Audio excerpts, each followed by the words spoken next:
Je souhaite vous parler, c'est au fond peut-être réflexion acoustique, pensée musicale et psychothérapie. Parce qu'on verra que la musique, c'est déjà une interprétation mentale des phénomènes acoustiques. C'est déjà une construction que nous faisons de toute une série de processus qui, là, alors, peuvent très directement relier, j'essaierai de vous montrer, enfin, de vous en donner peut-être une petite idée, les résonances sonores et les résonances du corps, les résonances de notre esprit, les résonances du monde dans lequel on vit et vis-à-vis desquelles nous sommes plus ou moins synchronisés. Là, je viens de vous parler d'un certain nombre de petites désynchronisations personnelles, mais c'est justement pour dire à quel point nous passons notre temps à être dans des phénomènes de synchronisation et de désynchronisation de nous-mêmes face au monde qui nous entoure. Et que ça, c'est des problèmes, je dirais, alors pas seulement d'acoustique, mais peut-être des problèmes de résonance et de systèmes dynamiques fondamentaux qui nous caractérisent comme être existants et vivants. Et je vais essayer de vous montrer peut-être l'intérêt effectivement d'une pensée ou des pensées musicales pour tenter de nous représenter peut-être à la fois la complexité de ces problèmes et en quoi ils peuvent aussi opérer dans le champ du thérapie.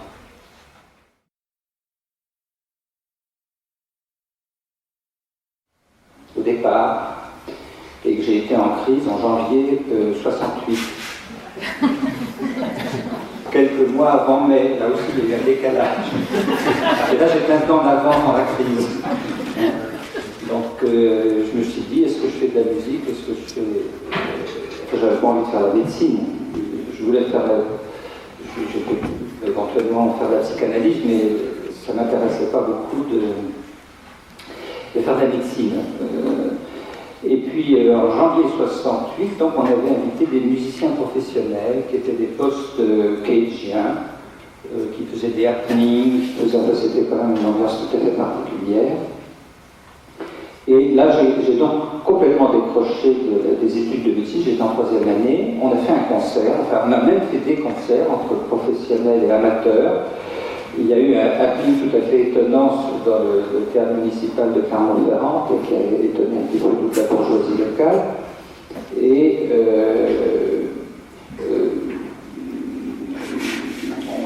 on a joué des pièces de Berg, de Webern, de Schoenberg, de Boulez, et puis tout ça, des manifestations un peu étonnantes, mais qui étaient dans l'air du temps, puisque quelques mois plus tard, donc, il y a eu mai 68. Alors, du coup, ça m'a remis en scène pour les études de médecine, parce que j'avais l'habitude de passer tous mes examens en retard, là, pour le coup, c'est-à-dire pas en juillet, mais en septembre, et comme les examens ont été décalés pour tout le monde, j'ai passé comme tout le monde l'examen de 3e année en septembre. Et donc j'ai continué à faire mes études de médecine en disant je ferai de la psychanalyse, et donc j'arrête cette idée que je ne pouvais pas tenir pour des raisons profondément familiales de faire de la musique.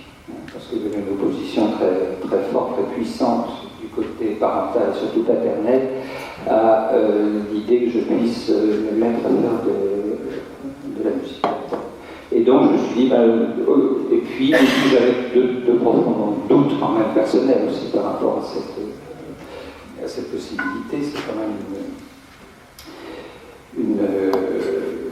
un choix quand même assez risqué, et je me suis dit, je continuerai à faire du piano, d'autant plus qu'à l'époque c'était un peu la seule chose qui me semblait pouvoir fonctionner chez moi, que de faire un peu de musique. Bon, enfin toujours est-il que donc j'ai fait ce choix et je suis rattrapé par le destin, puisque je vais vous parler de musique.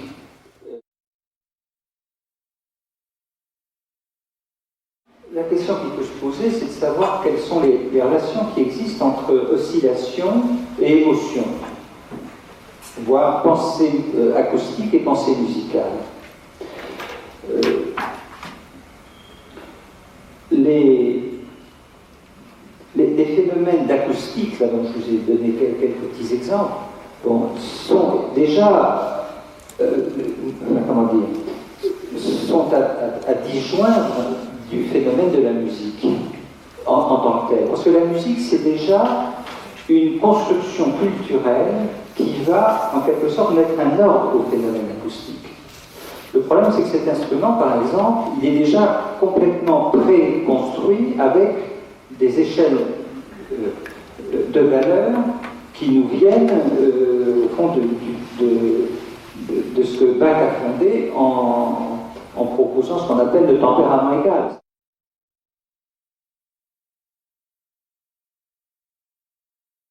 Justement, faire, si vous voulez, aussi une petite digression concernant la question de savoir qu'est-ce qui opère en psychothérapie. Tout ce qui nous a, une tradition importante en psychothérapie qui vient de la psychanalyse et d'insister beaucoup sur l'importance des phénomènes de langage dans la construction non seulement des processus symboliques, mais éventuellement dans l'apparition des symptômes. L'expérience m'a montré que pour bien des patients, le langage n'est pas forcément l'élément sur lequel on peut s'appuyer et où on a intérêt même à s'appuyer pour tenter d'aider les gens. C'est pas forcément l'élément central, je ne dis pas que c'est pas important, mais je dirais que tout particulièrement pour toute une série de patients psychotiques, l'utilisation du langage peut même à la limite presque être menaçante quand on pense que c'est le langage qui va structurer la relation. Et on pourrait se dire qu'il y a une question de présence à l'autre et d'émission de signaux, et peut-être la perception de mouvements, d'émotions, de sensations qui peuvent avoir une valeur d'événement extrêmement important qu'habituellement on ne perçoit que très peu consciemment et qui peuvent avoir une très très grande importance dans le déroulement d'une séance. Je pourrais là faire état de plusieurs impressions, par exemple, alors d'une famille là très bruyante pour le coup, puisqu'il s'agit d'une famille qui vient parce que qui vient pour une dame qui a 70 ans et qui a passé de personnes très déprimées, mélancoliques, et autour d'elle, il y a 4 enfants. Il y a 3 fils et une fille. Un fils est marié, une fille est mariée, les 2 autres fils sont célibataires. Ces 2 autres fils, d'ailleurs, sont ceux qui ont le plus de symptômes en dehors de la mère, qui sont des symptômes qui rattachent plutôt leurs difficultés à des problèmes de nature psychotique. Et en tout cas, la motivation de la consultation, c'est que les 2 fils qui ont des troubles psychotiques souhaitent que la mère aille dans une maison de retraite. Alors que le fils et la fille, qui semblent avoir une adaptation peut-être un peu plus réussie à ce qu'on appelle la vie normale, eux pensent qu'on peut maintenir la mère chez elle avec tout un soutien logistique de l'équipe de secteur qui, à un moment ou à un autre, a demandé justement qu'il y ait ces consultations familiales. Et si je vous en parle, c'est pas pour vous parler de tout le cas, mais c'est simplement pour faire état que, peut-être pensant d'ailleurs à ce thème de la journée, j'étais frappé de voir comment les choses s'engageaient entre eux dans leur discussion. Il faut qu'elle aille en maison de retraite, non, il ne faut pas qu'elle y aille. Et puis, un des fils allant peut-être le plus mal, tout à coup, se mettant à vociférer. Alors, ce qui est extraordinaire, c'est que c'est une famille, alors qu'on entend dans tout le dispensaire quand ils viennent ensemble, c'est-à-dire qu'ils sont capables d'éclats de voix extrêmement intenses, impressionnants. Et, entre autres, la question qui a été posée, c'est, il disait, mais mon oncle m'a accusé d'être impuissant, Et il en parlait à son autre frère qui est également assez perturbé, qui est une voix qui porte beaucoup. Et le ton s'est envenimé sans qu'on puisse les arrêter d'aucune manière. Donc ils étaient pris dans une sorte d'exaltation, de vocifération, de vocalisation, qui faisait qu'il était impossible de leur dire arrêtez ou d'organiser quoi que ce soit. Et là je me suis dit, mais c'est quand même très impressionnant parce que j'ai vraiment affaire à un quintet, voire peut-être même à un grand orchestre avec réduction pour quintet. Parce qu'au fond j'avais une basse, j'avais un ténor, j'avais un soprano, j'avais un alto, oui, j'avais peut-être un baryton aussi. Enfin, j'étais bien entouré sur le plan de ce que la voix humaine permet de vocaliser. Et là, le plus important pour eux, c'était de vocaliser, manifestement, beaucoup plus que de transmettre éventuellement un message sur lequel on puisse travailler. Et le fait de supporter ces niveaux d'échange, des niveaux de vocalisation, de les accepter,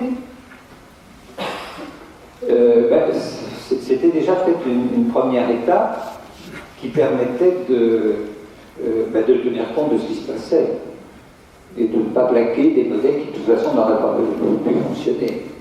Il y avait justement une sorte d'impuissance, là pour le coup, à faire en sorte que ce qui pouvait être du registre purement langagier et décisionnel, je dirais, ou de ce que le système du langage doublement articulé permet d'organiser sur le plan de la pensée décisionnelle, eh bien, ça semblait non seulement de portée, mais dangereux. Et le fait déjà d'être en prise avec cette manière de s'exprimer, d'être, d'échanger au sein de la famille, relevait beaucoup plus de phénomènes acoustiques, sonores, voire d'une organisation, encore une fois, de quelque chose qui est déjà un prolongement naturel du corps humain, qui est ce phénomène de la vocalisation.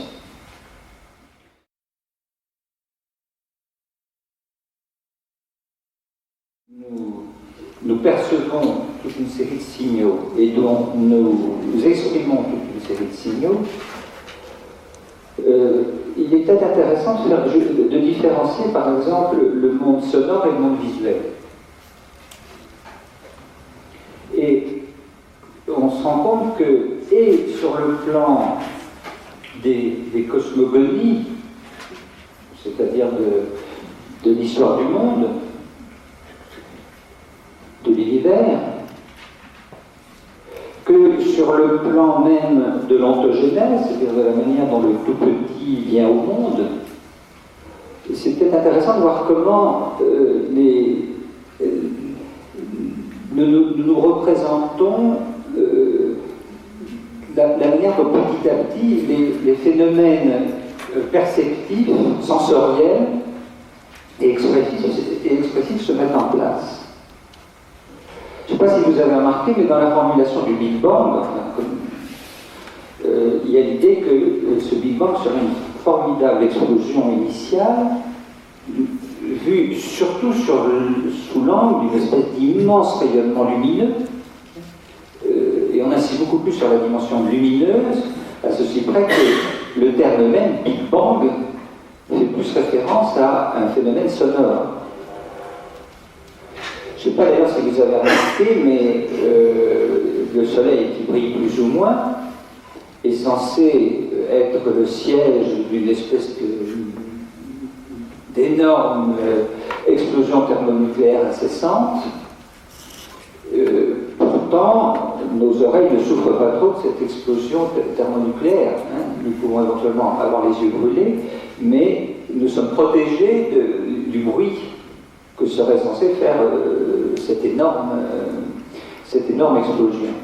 Et de la même façon, le bruit de fond du Big Bang ne nous atteint pas, et heureusement pour nos petites oreilles. Bon, ça c'est lié au fait qu'effectivement, pour qu'il y ait transmission auditive, il faut qu'il y ait des milieux élastiques continus qui existent entre la source sonore et l'oreille réceptrice. Dès qu'on fait le vide, dès qu'il y a une partie où il y a du vide, il n'y a plus de vibration, il n'y a plus de transmission de vibration, et du coup, la transmission sonore ne se fait plus. Ce qui est intéressant, c'est de noter d'ailleurs que dans la Bible, dans la Genèse, le point de départ, c'est une parole. Il arrive parfois d'ailleurs que dans de très nombreuses religions très différentes, c'est pas forcément une parole, mais c'est très souvent un cri initial. La divinité ou les divinités poussent un cri initial, d'où émerge le phénomène de lumière. C'est comme si il y a un son et lumière fondamentale quand même qui apparaît. Dans la tradition judéo-chrétienne, effectivement, c'est une parole divine, que la lumière soit, mais on pourrait dire que le son précède justement l'apparition de la lumière, parce qu'il y a cet énoncé performatif de Dieu qui vient là entériner, accomplir le phénomène de la création. Au point que, je ne sais pas si vous connaissez cet aphorisme de Lichtenberg, que j'aime beaucoup, qui est à peu près le suivant. Il n'avait pas sitôt dit que la lume, 3 points de suspension, que toutes les lanternes s'allumèrent immédiatement sur la terre. La parole est tellement puissante qu'il ne va même pas au bout de sa phrase que déjà les lumières sont là.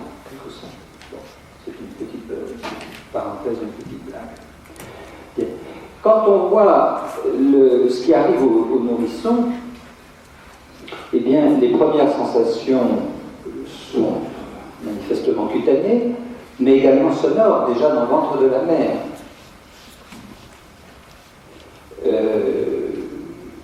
Et il est confronté à toute une série de ballottements rythmiques, de perceptions rythmiques, peut-être de la respiration, des battements cardiaques de la mère, enfin, il y a là toute une série de processus très archaïques, enfin, très fondamentaux, qui ont certainement un rôle très très important. On peut penser d'ailleurs que les intonations des échanges entre parents, frères et sœurs, ou environnement de la mère, a aussi une fonction d'enveloppe psychosensorielle fondamentalement structurante du développement même de l'embryon.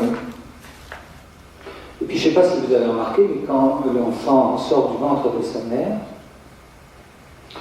une de ses premières activités, très attendue d'ailleurs, comme signe de vitalité, c'est de brailler, c'est de crier.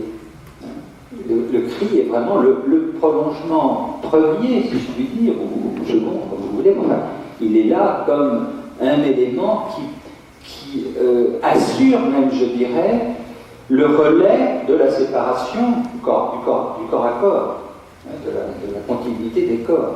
Le cri est là pour dire attention, j'ai besoin de la proximité, ou attention, il se passe tel ou tel phénomène et j'ai besoin de me rapprocher.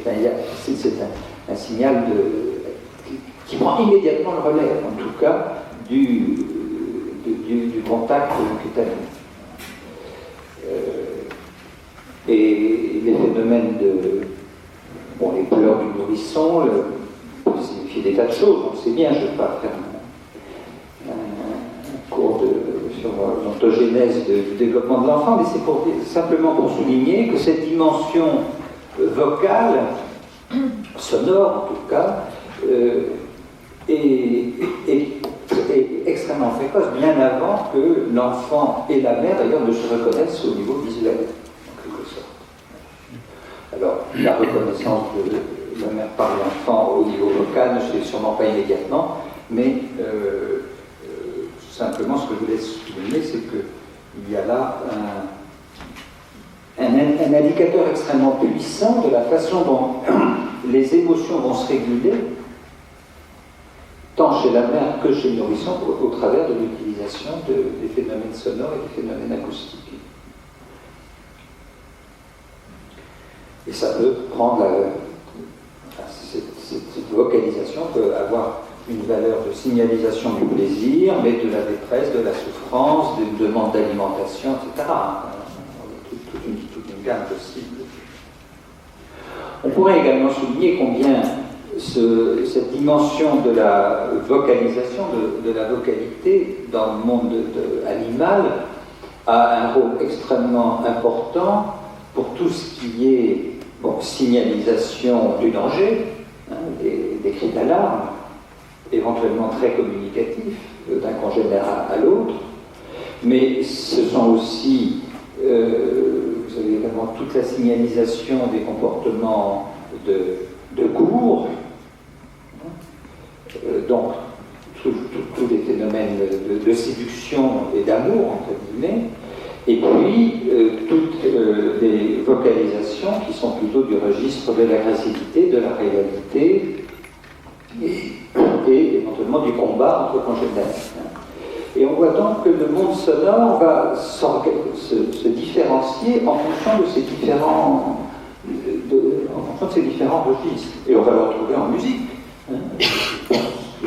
Au chant, par exemple, au chant guerrier amoureux de Monteverdi, on voit bien qu'il y a des musiques qui sont des musiques militaires, il y a des musiques qui expriment davantage des phénomènes combatifs et d'autres qui expriment davantage des chants d'amour. On voit donc combien la vocalisation est très très liée à toute une série d'expressions émotionnelles fondamentales et universelles.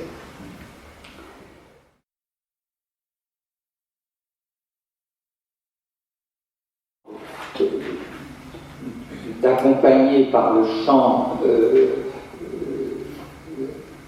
l'enfant, c'est une fonction d'apaisement, c'est une fonction de transmission de toute une série de sensations extrêmement subtiles, où là aussi les mots ont peu de prise. Il y a quelque chose qui est ineffable, et c'est un des stress, si vous voulez, pour moi, de cette journée, c'est comment vous transmettre par des mots quelque chose qui est ineffable. Alors c'est pour ça que j'ai demandé à Jacques le secours de cet instrument, parce que je vais être amené à donner peut-être quelques petits exemples qui, je l'espère, éclaireront aussi le concert de ce soir. Je ne sais pas si j'arriverai à faire toutes les jonctions possibles, voyez, entre tous les événements de la journée. Je souhaiterais d'ailleurs qu'à un moment ou à un autre, il puisse y avoir aussi des interactions nécessairement vocales, qui nous permettront d'avancer un petit peu plus. Je suis incertain quant au résultat de la démarche de cette journée. Tout n'est pas... je n'ai pas la solution au problème dont je suis censé devoir traiter aujourd'hui en disant voilà, j'ai trouvé le problème.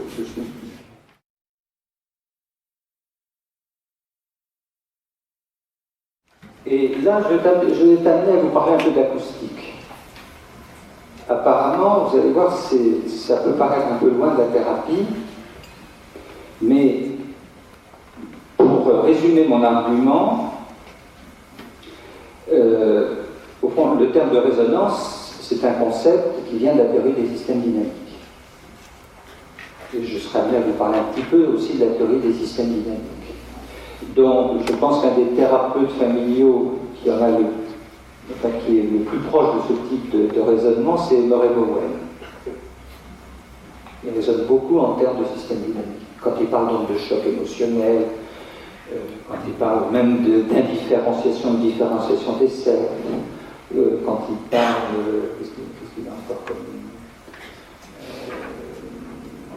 enfin, il y a encore un ou deux autres concepts de Bowen qui sont plus proches de la théorie des systèmes dynamiques que de la théorie qu'on pourrait appeler analytique combinatoire ou cybernétique des systèmes. Alors, mon hypothèse forte de la journée, ce serait de dire que la musique est le véhicule par excellence, en quelque sorte concrétisé sur le plan de l'esthétique, de cette théorie des systèmes dynamiques. Précisément parce que la musique va pouvoir nous permettre une représentation de tous les phénomènes d'oscillation, de résonance, d'interférence qui peuvent exister entre des systèmes qui entrent en résonance. Et non seulement ça, mais ce qui est très troublant, peut-être encore plus qu'avec le monde visuel, c'est que la musique, sans que nous nous en rendions compte,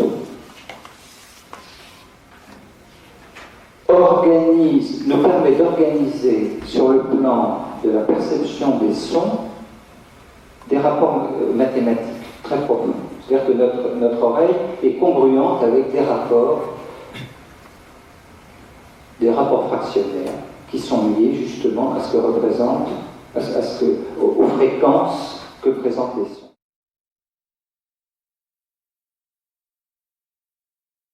Bien, autour de ces cordes qui sont tendus entre deux points, eh bien, il y a tout intérêt à ce qu'il y ait ce qu'on appelle une table d'harmonie et puis une caisse de résonance. Et la table d'harmonie et la caisse de résonance vont avoir un rôle extrêmement important pour permettre que le son, je dirais, soit enrichi de propriétés de qualité au niveau de l'amplification et de la qualité du timbre, de façon à pouvoir être transmis à l'auditeur. Et ça, ce sont des phénomènes extrêmement importants.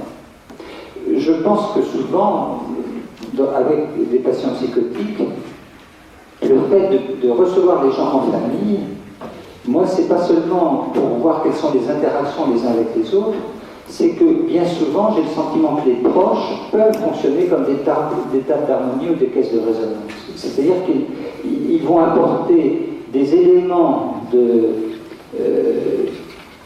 indispensables à ce que le patient cherche à exprimer puisse devenir intelligible en quelque sorte. C'est un peu comme si on rétablissait des conditions, je ne sais pas si elles sont naturelles ou artificielles, mais en tout cas des conditions qui vont restituer la transmission d'un message de façon à ce qu'il reprenne sens.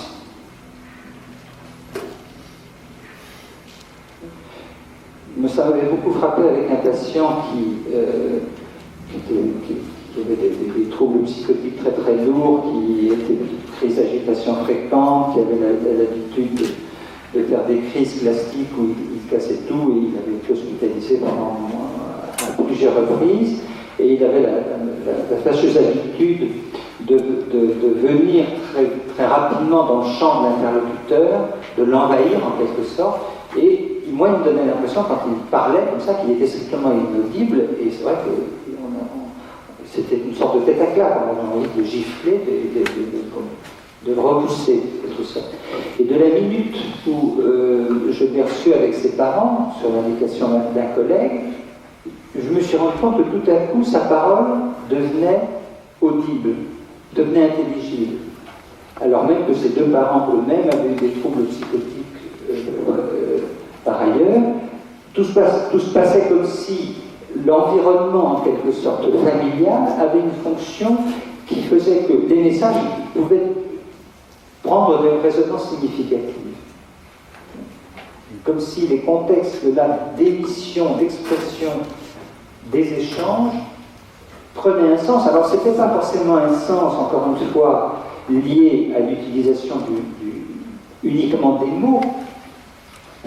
C'était un sens qui était lié à l'expression même de quelque chose dont on se dit, mais oui, ça prend sens. Et ça passe pas uniquement par des choses qu'on va pouvoir uniquement dire en mots. Alors, vous voyez, il y a cette idée que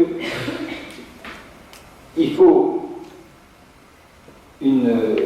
Bon, par exemple, qu'est-ce que c'est qu'une caisse de résonance? C'est, comme son nom l'indique, ça peut être une boîte sonore, ou par exemple, Helmholtz avait conçu un résonateur, où c'était une sphère en cuivre, qui était percée en deux pôles diamétralement opposés, de deux trous, l'un assez grand, qui permettait justement le passage des vibrations, et l'autre en forme d'entonnoir qu'on pouvait se mettre dans l'oreille. Et on se rend compte que le résonateur va considérablement amplifier le son d'un diapason, par exemple. eh bien, la caisse de résonance amplifie le son.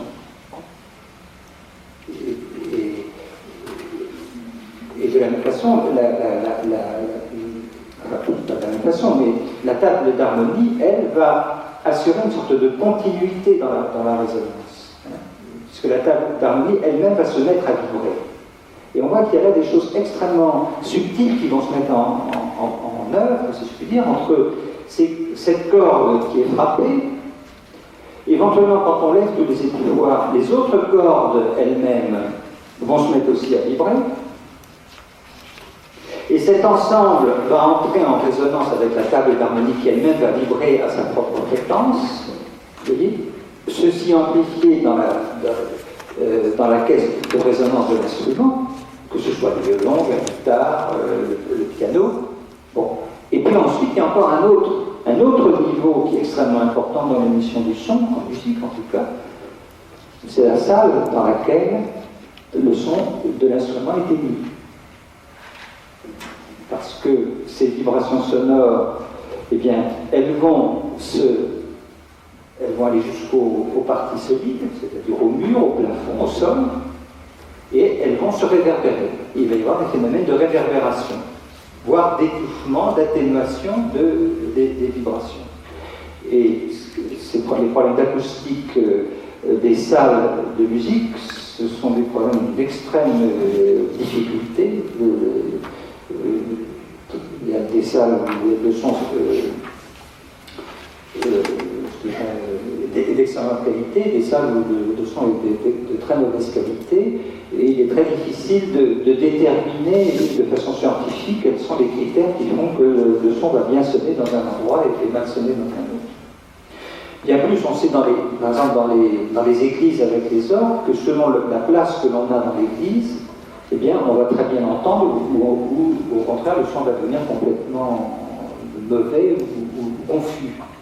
Ce qui montre que quand il y a des phénomènes de résonance, ben, c'est encore une des propriétés des systèmes oscillants, quand vous avez deux sources qui émettent des vibrations, eh bien, les vibrations vont aboutir à des phénomènes d'interférence. Donc, selon les endroits où vous allez vous trouver, eh bien, soit vous allez très bien entendre, soit vous n'allez rien entendre, en quelque sorte. Et je crois que les phénomènes d'interférence aussi ont une extrême importance dans les situations. Dans les situations, on dit qu'il y a un phénomène de résonance entre soi, entre thérapeutes. Parce que selon la place où on se trouve, soit on va percevoir le message, soit on ne va rien percevoir.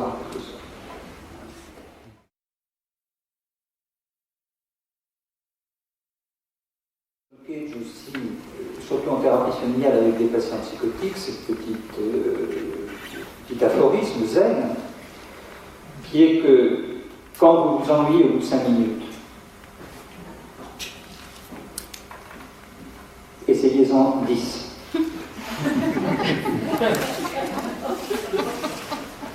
Quand vous vous ennuyez au bout de 10 minutes, essayez-en 20.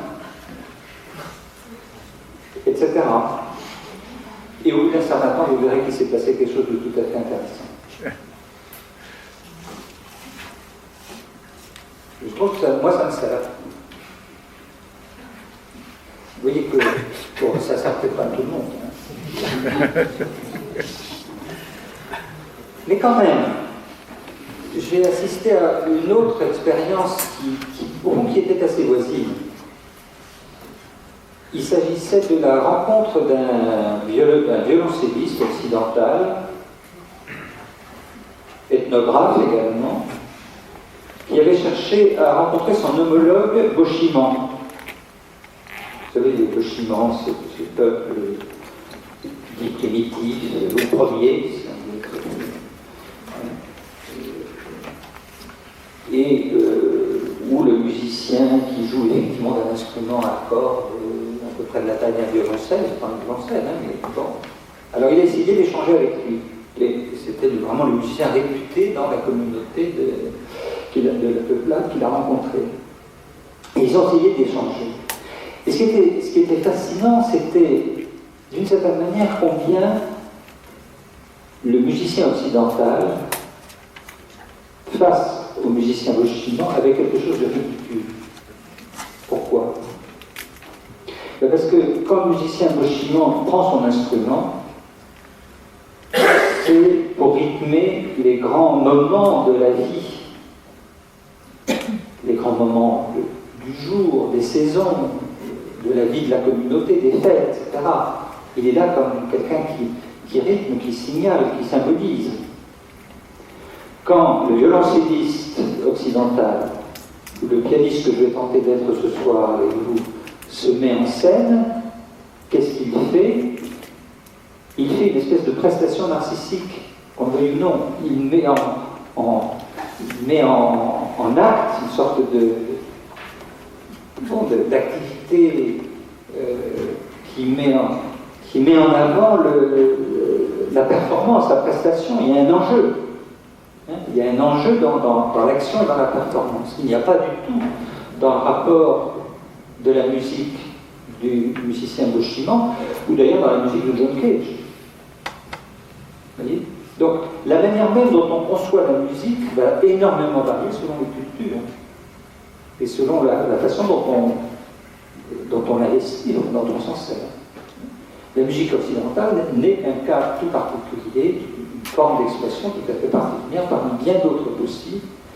Et c'est vrai que la musique occidentale a été essentiellement centrée sur l'expression d'un moi qui souffre, qui aime, qui jouit, qui agresse, etc., qui est en colère, etc. Mais c'est pas, il y a sans doute bien d'autres manières d'utiliser la musique ou la pensée musicale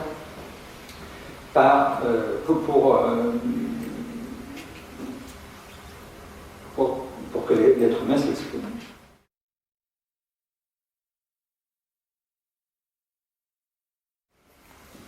Donc c'est, vous savez, la façon dont on perçoit pas la musique en général, parce que la musique en général ça n'existe pas, mais l'œuvre de quelqu'un, c'est toujours des affaires très personnelles. Moi je ne crois pas à l'art universel. Je crois que chaque créateur rencontre ou non un public à un moment donné. Ce public peut évoluer.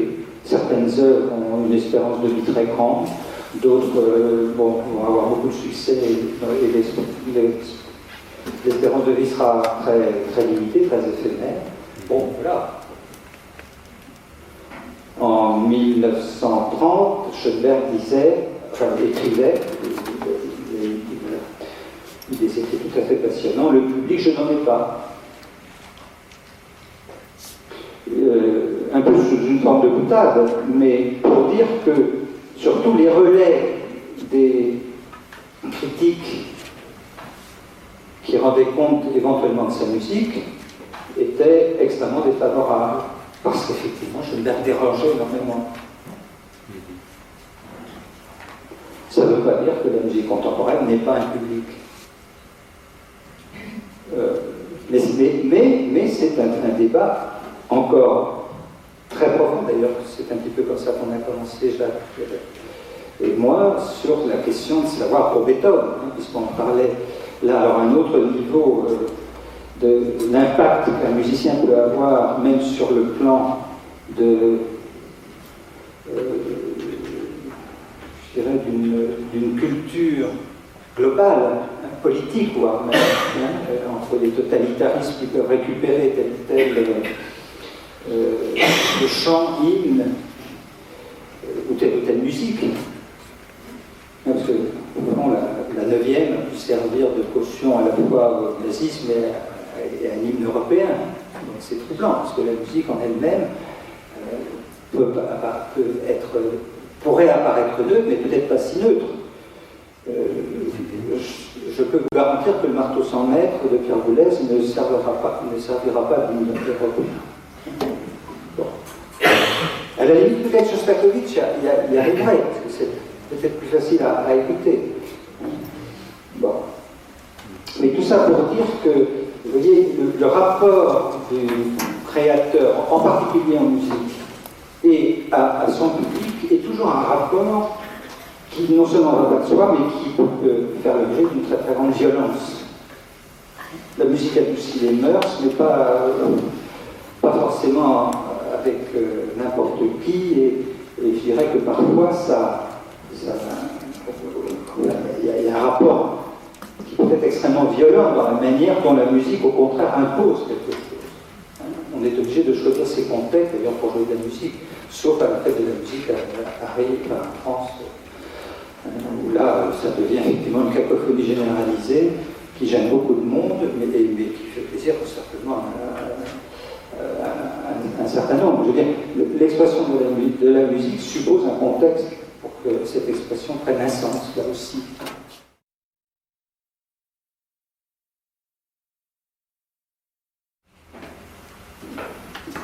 La joie, la tristesse, la colère.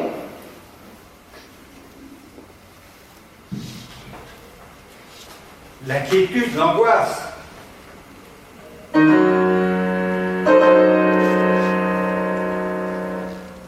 en parle un peu plus, mais je tâcherai de jouer ça ce soir.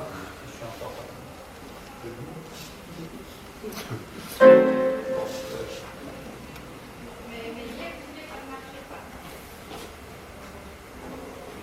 Donc,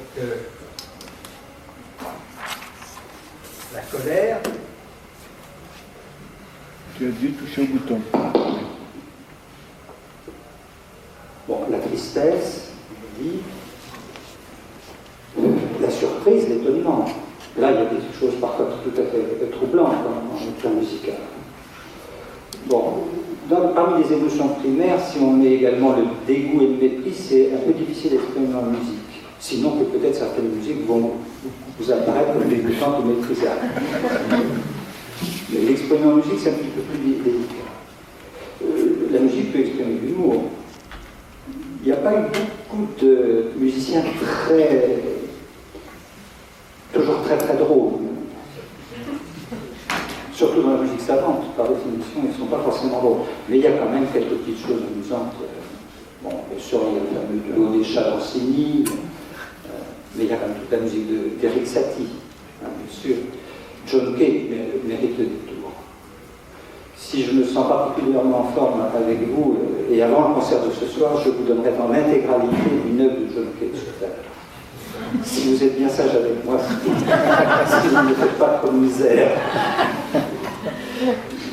Mais nous tenterons peut-être cette expérience, mais après la pause. Ça, bon, donc moi je crois que la musique exprime toute une série d'émotions primaires et va pouvoir travailler à partir de ces émotions primaires. Mais la musique permet d'exprimer beaucoup d'autres choses que les émotions primaires. Et toutes sortes de musiques vont nous orienter vers des expériences qui touchent au grand mode d'expression humain, comme l'affirmation, affirmer quelque chose,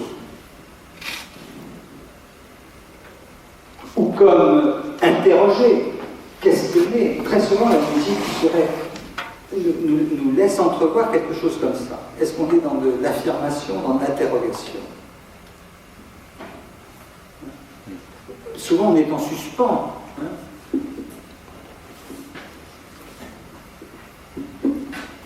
Quand je fais ça.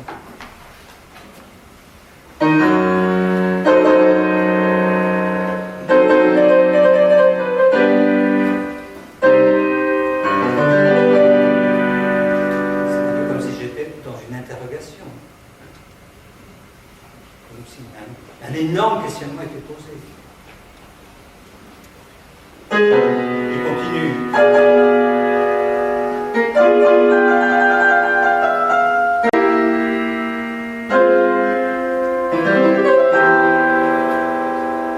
Ça ne lui suffit pas. Il continue.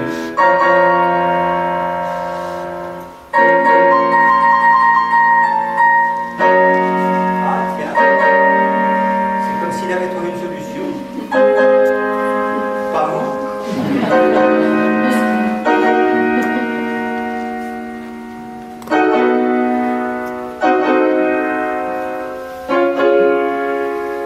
C'est un peu comme si une solution était trouvée et qu'on pouvait passer à autre chose.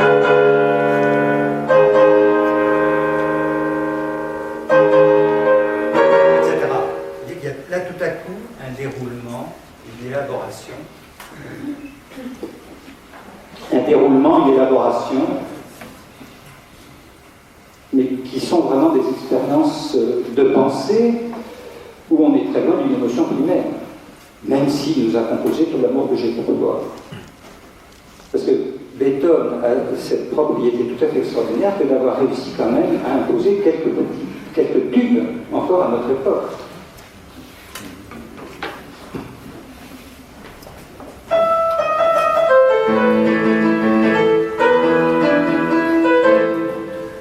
Ou encore,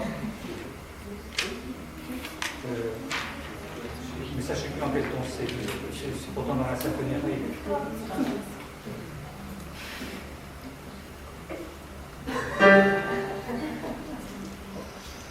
Non, je risque de faire une bêtise. Je pensais à la chanson de Maurice Chevalier, vous savez, Rêver de tout petit béton. C'est dans la symphonie arrive.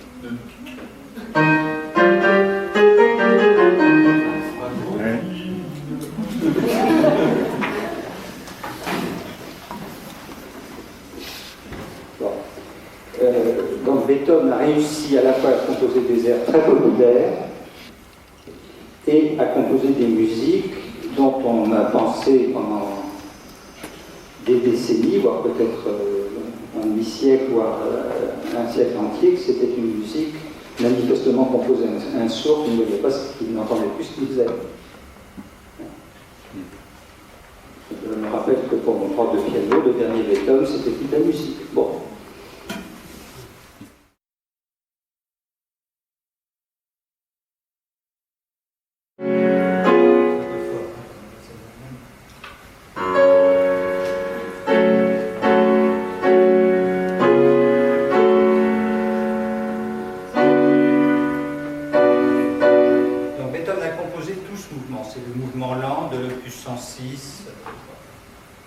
C'est seulement après qu'il a eu cette idée-là. Et cette idée-là, je peux difficilement vous la faire là parce que je n'ai pas assez de... C'est de rajouter ces deux notes-là.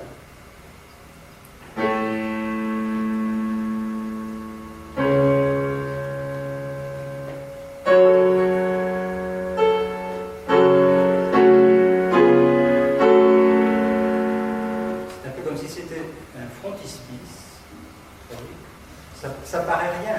Hein?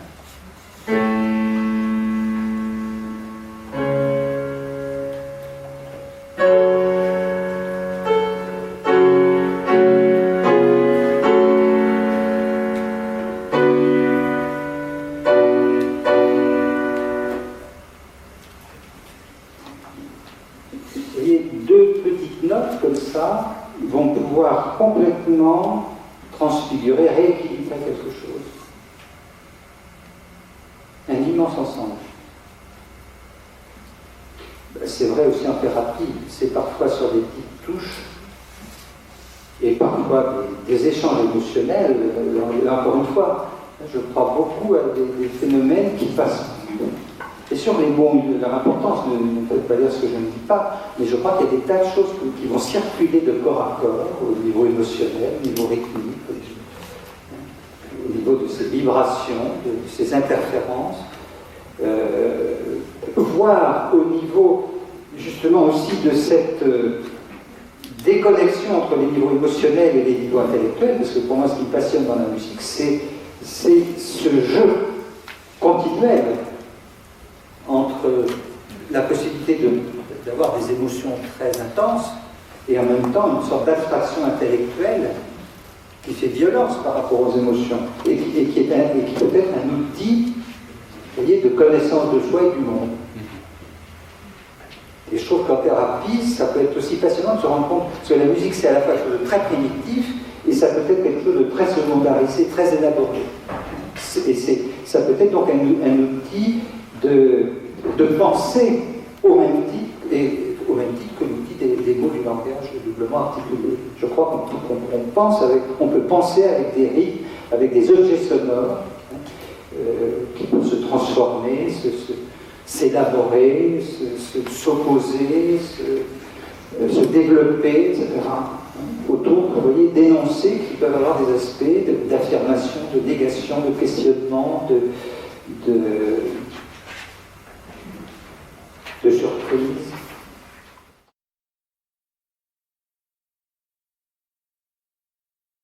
Explorer, encore une fois, sur le plan des sons, quelque chose qui sert d'enveloppe à notre activité langagière et à la manière dont nous communiquons les uns avec les autres. Et qu'est-ce que nous passons notre temps à faire? Nous affirmons, nous questionnons, nous faisons des injonctions, des badineries, des effronteries, nous avons parfois des expressions pathétiques, des dramatisations, des méditations qui peuvent être tendres, angoissées. Souvent, il y a là des tensions qui vont s'exprimer, des moments de détente. Nous allons développer tout cela, ou le restreindre, des résignations, des solutions surprenantes, des constats plus ou moins douloureux ou joyeux, des suspens ambigus, des paroxysmes extatiques, des narrations ineffables, des déploiements oniriques, etc. Vous voyez qu'il y a là toute une gamme d'états, d'attitudes qui vont bien au-delà qui, je dirais, enveloppent les mots que nous utilisons, vous voyez, tout ce que la double articulation du langage va en quelque sorte reconsidérer et reconstituer. Alors, au travers de tout ça, oui, bien sûr que la musique peut traduire les émotions, mais elle peut traduire aussi les mouvements de la nature, les mouvements telluriques, cosmiques, les cris, les chants des animaux, les grondements du tonnerre. Pensez à la symphonie pastorale de Beethoven, les bruissements du vent, les bruits des cascades, des torrents, des échos. Enfin, moi, je suis passionné du catalogue d'oiseaux de Messiaen, où Messiaen a fait tout un recensement, non seulement du chant des oiseaux, mais des bruits de la nature. Je trouve que c'est une immense réussite. Mais ça peut être les bruits de la ville, du train, Pacifique 231 de Leguerre, des voitures, des machines, Varèse. Là, des explorations de la musique peuvent explorer effectivement des mondes extrêmement différents.